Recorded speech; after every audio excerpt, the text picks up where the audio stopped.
Carrying debt can be a huge burden, and we know from experience how that feels. It leaves you feeling overwhelmed, like you are a money failure, and it limits your ability to put your money to better use, like with saving and investing. To get out of debt, you need a plan, and that's what we're going to be talking to you about today. We're going to be talking about the two methods that are predominant out there that help you create a plan to pay off your debt. We're going to talk about the debt snowball versus the debt avalanche, and then we're going to take a look at figuring out which one is better for you. And stick around to the end because there's two other methods that you can use to supercharge your plan and get you to where you want to be faster. Hey everybody, I'm Wendy, and we are all about helping moms and dads save more, spend less, build wealth, and doing it all while living a joy-filled life. We're so glad you're here. The first one that we're going to talk about is the debt snowball, and it was probably made the most popular by Dave Ramsey, and it's part of his 7 steps for financial freedom that he calls the baby steps. So for all of these, what I'm going to suggest that you do in order to analyze and figure out which one is the best for you is that you're going to make a list. You're going to make a list of all of your debts. You're going to make a list of their minimum payments. You're going to make a list of what their total balance is. I think it's helpful to go ahead and also put down their interest rate now.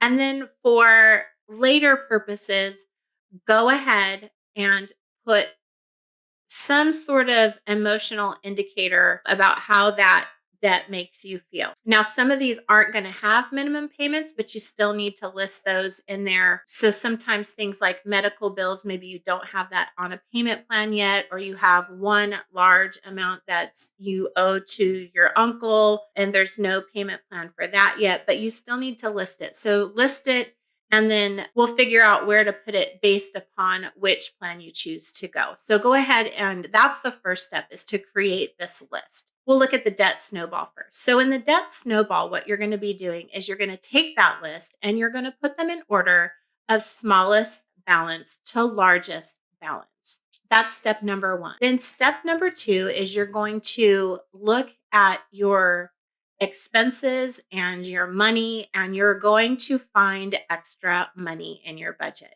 You're going to do that by cutting your expenses. You're going to do that by selling stuff. You're going to do that by maybe increasing your income. All right, so you have your list. You have them in order of smallest balance to largest balance. You know the minimum payments for each one, and then now you have this dollar amount that's going to be used to start attacking each one of your debts. You're going to take that money and you're going to target the smallest balance first. For every other one, you're not going to pay anything more than just the minimums. For those bills that maybe don't have a monthly payment set up on them yet, you can do one of two things. You can either develop a payment plan with them or just start sending money in for what you've decided is going to be the monthly amount that you're going to give it. And then you're just going to wash, rinse, and repeat. So you're going to then attack that lowest one with everything you have. You're going to throw every extra cent, every extra dollar at that one, and you're going to pay it off. As soon as that lowest one is paid off, you're then going to take that dollar amount and then focus on the next smallest one along with whatever you were paying as the minimum payment on that first one. So then everything is now focused on that one. That's the snowball, because as you go down, it continues to grow and grow and grow and grow until you're throwing everything at that final one and it's getting paid off super, super fast. So that's the debt snowball. And some people have issues with the debt snowball because when we're talking about math, what makes the most sense is to do the thing that costs you less money in the long run. And when we're talking about sometimes credit cards with interest rates of 29% or more, when we keep paying that interest, it's less money that's going to the bill to take it down. So if we're not targeting those, we're costing ourselves more money in the long run. So for some people, the reason that they pursue the debt snowball first is that it gives them wins faster. That you get those wins, which are psychological motivation. They make you feel better. They give you progress. It gives you the incentive to keep going.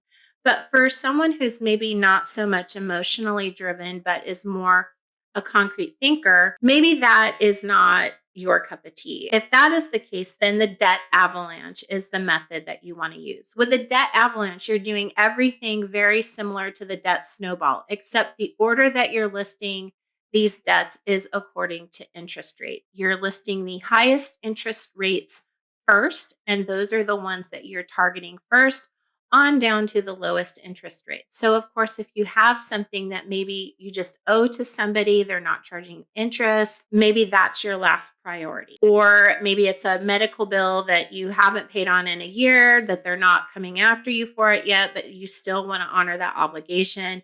Maybe you're going to do that, but you're just not doing that quickly. You're focusing everything you have on that credit card that has the 29% interest rate. That's the debt avalanche. And those are the two big distinctions between the two. So then what I want to talk about now is that there's two additional things that you can do to speed up this process.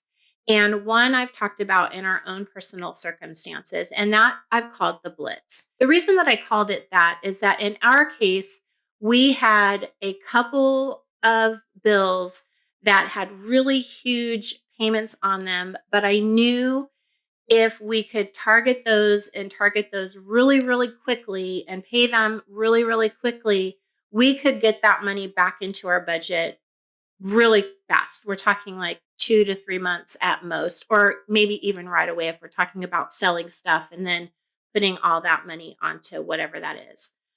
So, what I did is I looked at what we had that maybe fit that category. And I targeted those first because for us, it was really getting that cash flow coming in to our monthly budget. So, as an example, we had an IRS bill that was a few $1,000s. We had an extra $1,000 a month to put into our debt snowball. And so instead of putting that in order, because it wouldn't have been the first thing, I decided to make that the first thing because I knew that if I paid that, I would get $1,000 back into our budget really, really fast. And it would allow us to do a lot more quickly. So that's what I call the Blitz. That's something that we did. I don't know anyone else who talks about anything like that, but for me that gave us the cash flow that we needed to start accomplishing the things that were important to us. The fourth method that I'll link down below, it's called the Debt Tsunami, and it was put out there by a blog called Man versus Debt. And so I'll link that link down below so you can take a look at the full article. But essentially, what you're doing is you're listing your debts in order of the emotional drain or emotional pull that they have on you. For instance, maybe there is money that you owe a family member that's creating some tension, or maybe there's just something that keeps you connected to another person. So maybe there was a divorce and there was a debt that you owe to your ex spouse, and it just keeps you in a state of anxiety with that person. So those are things that the faster you can pay them off, the more it lifts off of your emotional state and that emotional drain and pull. So in that case, it may make sense in your list order that you place those in a priority position, regardless of their balance or regardless of their interest rate. Then the final thing that I would have to say about any of these methods is that you don't have to stick to one. I know that for our circumstance, we used 3 of those depending on where we were in the journey. So we started out with the Blitz.